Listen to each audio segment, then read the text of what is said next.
I never imagined I'd be checking the weather the morning of my wedding, only to find out my fiancée had run off with her ex standing at that altar, humiliated in front of everyone I knew. I swore I'd never trust again. Then her sister showed up at my door with lasagna and a brutal truth that would change everything. They say revenge is a dish best served cold, but what if it tastes like something else entirely? What if the wrong sister said yes the first time? My name is Jay Floyd.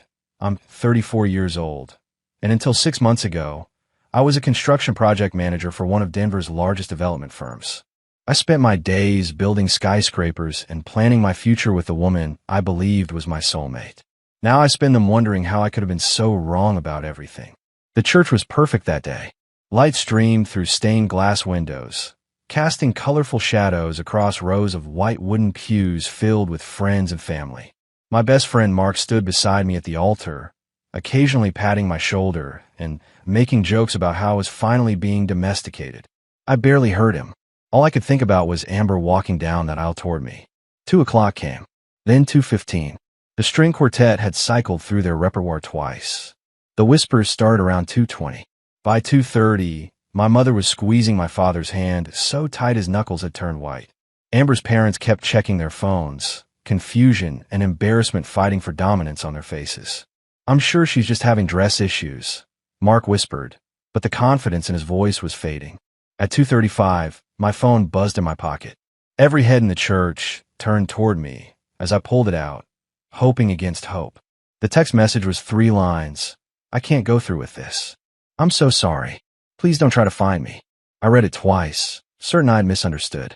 Then a cold feeling spread through my chest as reality hit me like a sledgehammer. I showed the phone to Mark, whose face fell. "What do I do now?" I whispered, feeling like I was floating outside my body. "You tell them," he said quietly. I turned to face the room full of expectant faces, my throat suddenly dry. "I apologize to everyone who came today," I said, my voice sounding strangely steady to my own ears. "But there won't be a wedding. Amber isn't coming." The collective gasp seemed to suck all the oxygen from the room. People started whispering, some standing up, others looking away in secondhand embarrassment. Amber's mother burst into tears. Her father pulled out his phone, presumably trying to call her. As people began awkwardly filing out, offering condolences like I'd experienced a death, only one person actually approached me directly. Haley Vargas, Amber's younger sister, pushed through the departing crowd and grabbed both my hands in hers. "Jay, I'm so sorry," she said, her eyes filled with genuine concern, unlike the pitying glances from everyone else. "This is unforgivable. What can I do?" I couldn't answer her then. I just shook my head and walked out, leaving behind the flowers, the cake, and the life I thought I was about to begin. My bride had left me at the altar, and in that moment, I couldn't imagine ever recovering from the humiliation and heartbreak of that day. The week after the wedding, that wasn't is still a blur. I drove straight from the church to a liquor store, then locked myself in my apartment. Mark showed up that night, took one look at me sprawled on the couch with a half-empty bottle of whiskey, and promptly confiscated my car keys. "This isn't the way, man," he said, pouring the remaining liquor down the sink despite my protests. I snapped at him, but he didn't take the bait. He just ordered pizza, put on a football game, and sat with me in silence. By morning, reality was waiting for me with a pounding headache. I took a week off work, something I'd never done before.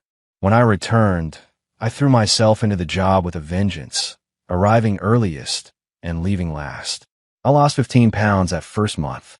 The pitying looks from coworkers were almost worse than the heartbreak. Nobody had heard from Amber. She'd vanished, her social media accounts suddenly private. Her parents were as blindsided as I was. They'd called multiple times, her mother crying, her father gruffly apologizing for something that wasn't his fault. "She's made a terrible mistake, Jay," her father had said. "We thought of you as a son already." I couldn't bring myself to return their calls after a while. Every conversation just reopened wounds that were trying desperately to heal. Then one evening, about 3 weeks after the disaster, my doorbell rang. I almost didn't answer it. I'd been avoiding everyone, turning down concerned friends, ignoring my mother's increasingly worried texts. Haley Vargas stood there, holding a casserole dish and wearing a determined expression. "You look terrible," she said. pushing past me into the apartment. Thanks, I muttered, self-consciously running a hand through my unwashed hair. When's the last time you ate something that didn't come out of a microwave? She pulled the foil off the dish, releasing the smell of homemade lasagna. My stomach growled audibly. She moved around my kitchen with surprising familiarity, finding plates and forks. I stood there awkwardly, suddenly aware of my 3 days stubble and wrinkled sweatpants. Why are you here, Haley? I finally asked as she thrust a plate into my hands. She looked me straight in the eye, so much like her sister, yet completely different. Where Amber was all charming smiles and carefully crafted beauty, Haley was direct and natural. Because someone needs to make sure you don't waste away, she said. And because I have information about Amber that you deserve to know. My heart lurched. She's okay. I asked, hating that I still cared.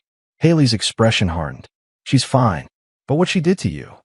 There's more to the story, and you need to hear it. I sat across from Haley at my kitchen table, the lasagna half-eaten as my appetite vanished. She was fidgeting with her napkin, avoiding my gaze. Whatever she was about to tell me, it wasn't good. Just say it, I finally said, bracing myself. Haley took a deep breath. Tyler Davis. That's why she left. The name hit me like a physical blow. Tyler was Amber's ex from before we met. The toxic relationship she claimed to have escaped. The guy she swore was behind her. What about him? My voice sounded hollow. She never stopped seeing him, Jay. Haley's eyes met mine, full of regret. The whole time you were together, she was still involved with him. I pushed away from the table. That's impossible. We lived together for over a year. We were planning a life. She was living a double life, Haley said quietly. Most of those business trips, she was with him. Those girls' nights, often with him. My mind raced through every suspicious moment I dismissed. Late-night texts she'd hide from me. The unexplained weekend conferences. How she'd sometimes come home with a different energy about her. I trusted her completely. Ignored the warning signs. How long have you known? I demanded, anger rising. I suspected for a while. Confirmed it a month before the wedding. Shame crossed her face. I confronted her.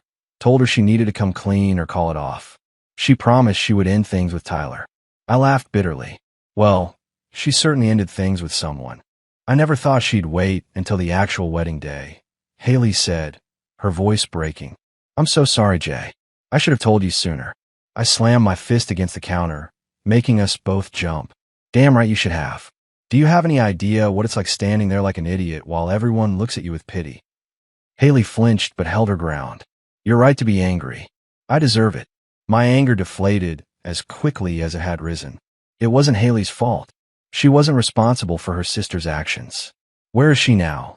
I asked, not sure why I even cared. With him, last I heard. They left town together right after. She trailed off. After she dumped me at the altar, I finished flatly. Haley nodded. Miserable. Dad's furious. Mom's heartbroken. No one in the family can believe she did this. She hesitated. They were just as blindsided as you were. They loved you, Jay. Still do. I rubbed my face, suddenly exhausted. The truth was both devastating and liberating.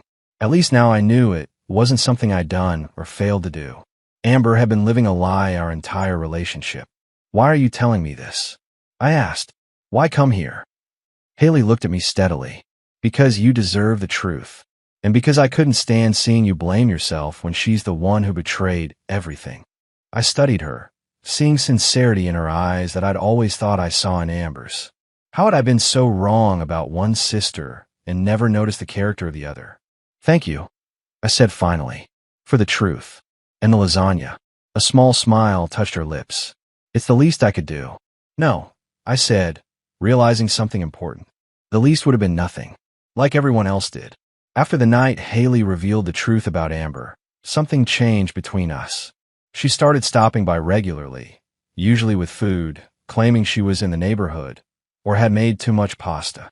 We both knew these were excuses, but I didn't call her on it. Truth was, I looked forward to her visits. Unlike others who walked on eggshells around me, Haley treated me normally.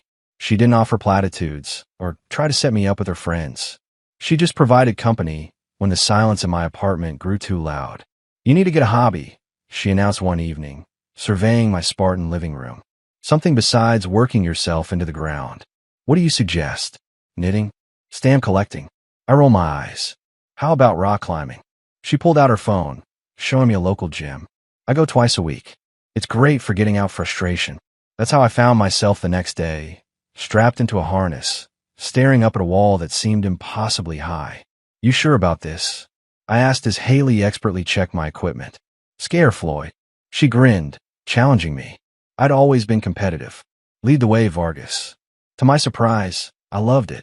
The physical challenge, the focus required, the way it emptied my mind of everything except the next handhold. By the end, my muscles screamed, but my head felt clearer than it had in months. Told you, Haley said smugly as we left, both sweaty and exhausted. Rock climbing became our thing. Twice a week, we'd meet at the gym, then grab dinner after. I found myself looking forward to those evenings, planning my work schedule around them. Mark noticed the change in me. You seem better, he commented one day on the construction site. I am better. I realized it was true. The constant ache in my chest had dulled. I no longer checked my phone hoping for a message from Amber. I was sleeping again. One night, after climbing, devouring burgers at a local dive, Haley asked the question nobody else dared. Do you still love her? I considered deflecting, but owed her honesty. I loved who I thought she was, I said finally. But that person didn't exist. Haley nodded, understanding. Do you hate her? Tried to, I admitted. But hate takes energy I don't want to waste on her anymore. Good answer. She stole one of my fries. Too many people get stuck there. I watched her, realizing how much I'd come to value her friendship. There was something steadying about Haley, a genuineness Amber had always lacked. Must be weird for you, I said. Hanging out with your sister's ex-fiancé. She shrugged. Ex-almost brother-in-law, she corrected. And no, not weird. Unless. She hesitated. Unless it's weird for you. Because I'm her sister. I shook my head immediately. You're nothing like her, Haley. That's become very clear. Her eyes met mine, something unspoken passing between us. For a brief moment, I felt a strange shift in the atmosphere. Then she smiled and stole another fry, breaking the tension. Good. Because you still owe me a rematch on that blue route. As we walked to our cars later, Haley hesitated before getting into hers. Jay, she said, suddenly serious. I need you to know something. I'm not here out of pity or guilt. I genuinely enjoy spending time with you. The simple honesty in her voice caught me off guard. I know, I said. Same here. She nodded, relieved. See you Thursday then. Wouldn't miss it. Driving home, I realized something startling. For the first time since the wedding day, I had gone an entire evening without thinking about Amber at all. Instead, my thoughts had been filled with her sister, Haley's laugh, her competitive spirit, the way her eyes lit up when she reached the top of a difficult climb. I wasn't sure what that meant, but it felt like an important step forward. 2 months after the wedding, that wasn't. I was back in the rhythm of life. The Henderson project was ahead of schedule, largely due to my relentless work ethic. My boss had even hinted at a promotion. I dropped the weight I'd lost and gained muscle instead, thanks to rock climbing with Haley 3 times a week now. One Friday evening, I was halfway up a challenging route when I heard a familiar voice below. Still climbing like an amateur, Floyd? I looked down to see Mark grinning up at me. Beside him stood Amber's father, Robert Vargas. My concentration broke. My foot slipped, and I dangled from one hand 20 feet up. Instead of panicking, I controlled my breathing, found my grip, and continued climbing. I finished the route, then rappelled down to face them. Mr. Vargas, I said, extending my hand. Didn't expect to see you here. Call me Robert, son. And Haley mentioned you two climb here. His expression was apologetic. I hope it's all right that I came. Mark sensed the tension. I'll check out the equipment, he said, stepping away. Robert's weathered face showed strain. Haley tells me you're doing well. I'm glad. I nodded, unsure what to say. This man had almost been my father-in-law. I wanted to apologize again, he continued. What Amber did was unforgivable. It wasn't your fault, I said firmly. She's asked about you, he said cautiously. She and that worthless boyfriend are on the rocks. And suddenly she remembers what she threw away. A month ago, this would have affected me. Now, I felt nothing but pity for Amber. I've moved on, I said simply.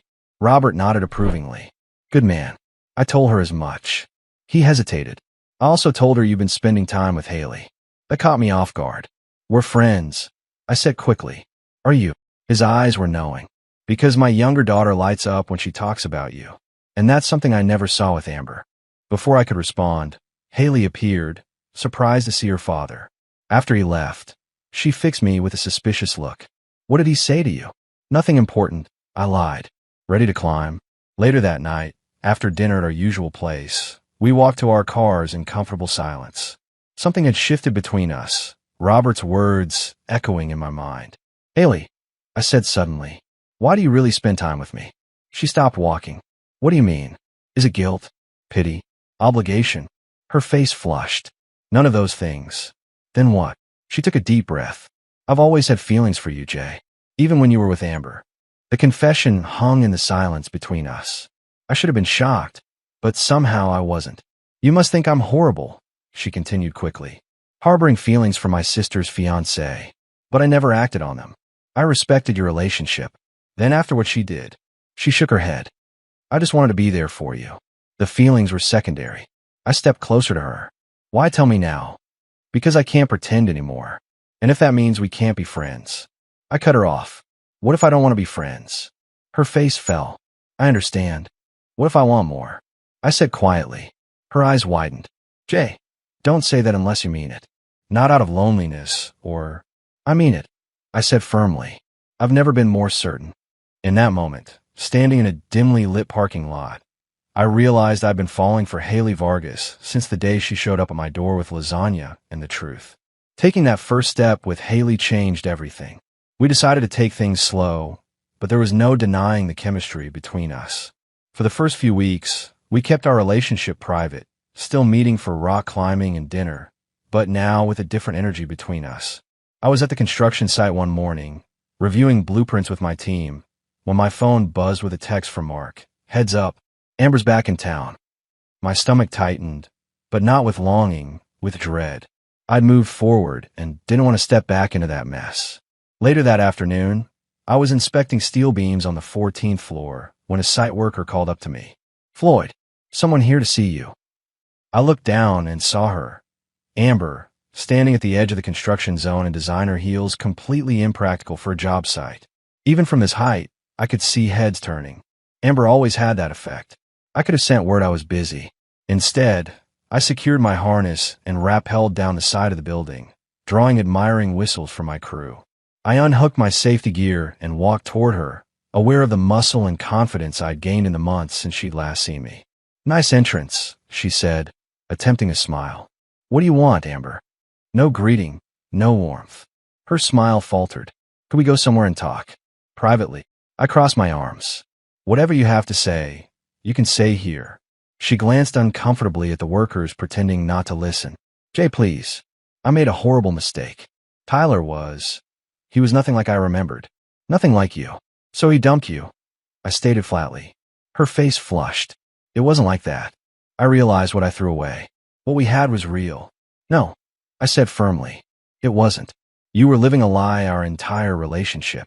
I've changed, she insisted, stepping closer, touching my arm. I know what I want now. Who I want. I stepped back, breaking contact. I'm seeing someone. Her eyes widened. Already? Who? I hesitated, then decided honesty was best. Haley. Amber's face went through a rapid series of emotions. Shock, disbelief, anger. My sister. You're dating my sister. Yes, I said simply. She was after you the whole time, wasn't she? Amber's voice rose. Even when we were engaged. Anger surged through me. Unlike you. Haley respected our relationship. She never made a move until long after you abandoned me at the altar. You can't be serious about her, Amber scoffed. She's just... Haley. The dismissive way she spoke about her sister ignited something protective in me. Haley is honest, loyal, and real. Everything you pretended to be. She's twice the woman you are. Amber's face hardened. My parents will never accept this. Dating your ex-fiancé's sister? It's sick. Your father already knows, I countered. And unlike you, he cares about both his daughter's happiness. This isn't over, she snapped, turning to leave. It's been over since you sent that text, Amber. I called after her. You made your choice. Now I've made mine. I watched her stalk away, waiting for the pain or regret to hit. It never came. Instead, I felt relief, and certainty that I was exactly where I was supposed to be. That evening, I told Haley about Amber's visit. She listened quietly, then asked, "Are you sure about us? This will make things complicated with my family." I took her hand. "I've never been more sure of anything. Your family will understand. And if they don't, we'll face that together." She smiled, squeezing my hand. Together, and in that moment, I knew that what had once seemed like the worst day of my life had actually set me on the path to finding something real and lasting, with the last person I ever expected. The weeks after confronting Amber flew by. Haley and I stopped pretending we were just friends, and our relationship deepened. We still climbed together, but now there were dinners at nice restaurants, weekend hikes in mountains, and nights spent talking until dawn. One evening, as we relaxed on my couch, my phone buzzed with a text from Mark. "You two lovebirds up for dinner Friday? Sarah wants to meet the woman who finally made you smile again." Haley peered over my shoulder. "Your best friend's approval. That's serious business." Her tone was light, but I caught the question in her eyes. "You already have it," I assured her. "Mark thinks you're the best thing that ever happened to me." "And what do you think?" she asked, suddenly serious. I took her hand. "I think you saved me, not just from drowning in self-pity, but from settling for less than I deserve." She leaned against me. We saved each other. I was always the responsible sister, the reliable one. With you, I feel like myself, not someone's afterthought. "You could never be an afterthought to me," I said, realizing how true it was. That night changed something between us. We stopped walking on eggshells around the past. Amber's name wasn't taboo anymore. She was just someone we both used to know. The Henderson project finished ahead of schedule, earning me a substantial bonus. My boss called me into his office on a Friday afternoon. "Outstanding work, Floyd," he said, sliding an envelope across his desk. "The clients were impressed with your management. The boards approved your promotion to senior project manager." "Thank you, sir." Pride swelled in my chest. "There's something else," he continued. "We're expanding to Seattle.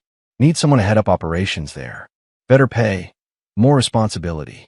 It's yours if you want it." Seattle, a fresh start in a new city. 6 months ago, I would have jumped at the chance to leave behind the memories of Denver. Now, my first thought was Haley. "I'll need some time to think about it," I said. That evening, I took Haley to dinner at the restaurant where we had our first real date. After our meal, I told her about the promotion and the Seattle offer. "That's incredible, Jay," she said, genuinely happy for me. "You deserve it." "There's a catch," I admitted. "I'd have to move." Her smile faltered slightly. "Oh, when would you go?" "That depends," I said, reaching across the table for her hands. "On what?" "On whether you consider coming with me." Her eyes widened. "Jay, are you asking me to move to Seattle?" "I'm asking for more than that," I said, surprising myself with my certainty. I slid out of the booth and dropped to one knee, pulling out the small box I've been carrying for days. "I know it's fast. I know people will talk, but I've never been more sure of anything." I opened the box, revealing a simple emerald ring. "Haley Vargas, will you marry me?" The look on Haley's face when I proposed is something I'll never forget. Shock, joy, and then absolute certainty as she said yes, without hesitation. We celebrated with champagne, both of us giddy with the knowledge that we'd found something real in the aftermath of disaster. Reality hit the next morning when Haley said, "We need to tell my parents." My stomach dropped. Robert and Eleanor Vargas had almost been my in-laws once before. Now I was asking for their blessing to marry their other daughter just 6 months after being left at the altar by their first. "Together," I said firmly. We drove to their restaurant that Sunday before opening hours. Eleanor answered my knock, her eyes widening at the sight of us holding hands. "We need to talk to you and Dad," Haley said. Eleanor led us to a corner booth where Robert was doing paperwork. He looked up, his expression unreadable when he saw me. "Mr. and Mrs. Vargas," I began, feeling like I was 20 years old again. "I know this is unexpected." "Not entirely," Robert interrupted, exchanging a glance with his wife. I took a deep breath. "I've asked Haley to marry me, and she said yes. We want your blessing." Silence fell across the table. Eleanor looked between us, her brow furrowed. "This is quite sudden," she finally said. "Is it because of Amber?" Robert asked bluntly. "Some kind of revenge?" "Dad," Haley protested. I raised my hand. "It's a fair question." I met Robert's gaze directly. "Sir, What I felt for Amber wasn't real because she wasn't real with me. What Haley and I have is honest. It grew from friendship when I needed one most. There's no revenge here. Just two people who found each other in an unlikely way. Robert studied me, then turned to his daughter. And you're sure, Haley? This isn't about competing with your sister. I've never competed with Amber, Haley said firmly. You know that. I love Jay for who he is, not because of who once wanted him. Eleanor reached across the table, taking Haley's hand where the emerald ring glinted. It's beautiful, she admitted. Different from what Amber had. That was intentional, I explained. New start, new traditions. Robert sighed heavily. People will talk. Let them, I said. We know the truth. Amber will be hurt, Eleanor warned.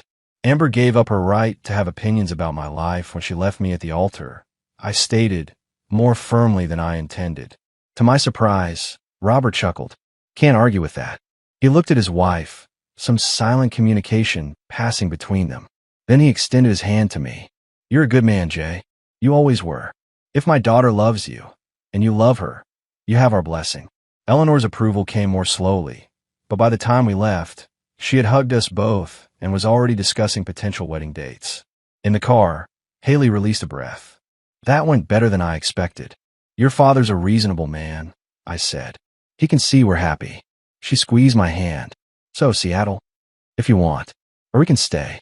I'll turn down the promotion. She shook her head. No way. This is a fresh start for both of us. Besides, she grinned.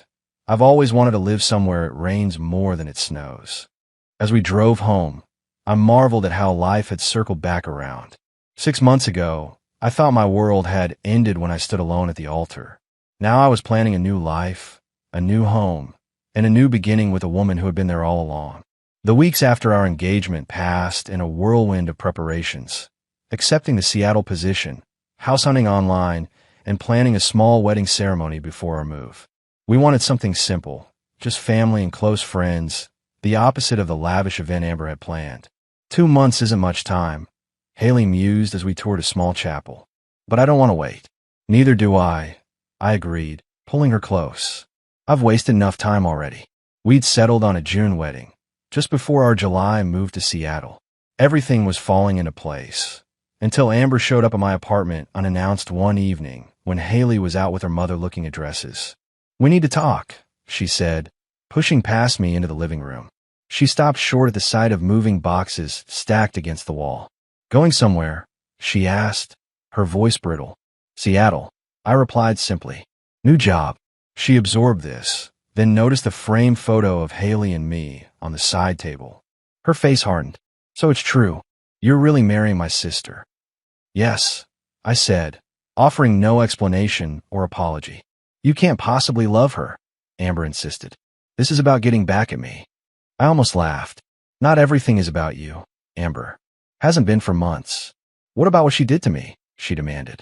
My own sister stealing my fiancé. My patience snapped. First, I'm not an object to be stolen.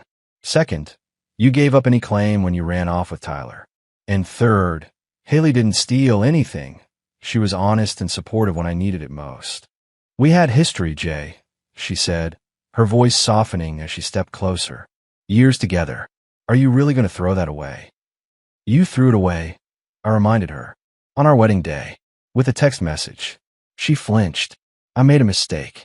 No, I said firmly. A mistake is forgetting an anniversary. What you did was a choice, a series of choices over years. You lied to me our entire relationship. And Haley is so perfect, she scoffed. Not perfect. Real. I moved toward the door, opening it pointedly. I'm marrying Haley because I love who she is, not who I want her to be. Something I never had with you. Amber's eyes flashed with hurt and anger. You'll regret this when the novelty wears off. Goodbye, Amber, I said firmly. She paused at the threshold. Mom's heartbroken about this, you know. She'll never accept it. I smiled slightly. Actually, she's helping pick out wedding flowers tomorrow. Seems she's more concerned with her daughter's happiness than appearances. Maybe you could learn from that. As I closed the door on Amber's shocked face, I felt the final piece of my past click into place. I was ready to move forward, with Haley, to Seattle, and into a future built on honesty and real love. Our wedding day dawned clear and bright, nothing like the stormy day of my almost wedding with Amber. We chose a small mountain venue outside Denver, with the ceremony set for sunset. Standing in the small cabin preparing, I felt none of the anxiety that had plagued me the first time around. Mark adjusted my tie, grinning. "Nervous?" he asked. "Not even a little," I replied truthfully. "That's how you know," he said, clapping my shoulder. The ceremony was simple and perfect. Only 40 guests compared to the 200 Amber had invited. When Haley appeared at the end of the aisle, escorted by her father, she took my breath away. She wore a simple dress, her hair loose around her shoulders, looking nothing like the elaborate bride Amber had planned to be. My voice didn't waver as I recited my vows. Haley's eyes shone with unshed tears as she promised to stand by me through whatever life brought us. When the officiant pronounced us husband and wife, the small gathering erupted in genuine cheers. At the reception, Robert Vargas approached me, champagne in hand. "Never thought I'd have you as a son-in-law after all," he said, his expression warm. "Life takes unexpected turns," I replied. He nodded thoughtfully. "Haley told me about the confrontation with Amber. I want you to know, Eleanor and I couldn't be prouder of how you both handled it." "Thank you, sir. That means a lot. Take care of my daughter in Seattle," he said, suddenly gruff. "She's always been the strong one, but she needs someone solid. Someone who sees her value." "I do," I assured him. "Every day." Later, as Haley and I shared our first dance, I held her close, marveling at the journey that had brought us here. "Happy," she murmured against my chest. "More than I ever thought possible," I replied honestly. 1 week later, we drove our pack U-Haul into Seattle, rain greeting us as we pulled up to our new townhouse. The promotion came with a substantial raise, enough to afford a place with a view of Puget Sound in the distance. "Home sweet home," Haley said, twining her fingers with mine as we stood in our empty living room. That night, as we slept on a mattress on the floor surrounded by boxes, I reflected on the twists of fate that had led me here. 6 months earlier, I thought my life had ended when my bride left me at the altar. Instead, it had been the beginning of something genuine and lasting. Sometimes the worst moment of your life can lead to the best, if you're brave enough to keep your heart open when everything in you wants to shut it down. Haley taught me that, and every day with her confirms that sometimes life's cruelest disappointments are actually redirections to where you were meant to be all along. My bride left me at the altar, and it led me to marry her sister instead. It sounds like the setup for a bad joke, but it turned out to be the most honest love story I could have ever hoped for.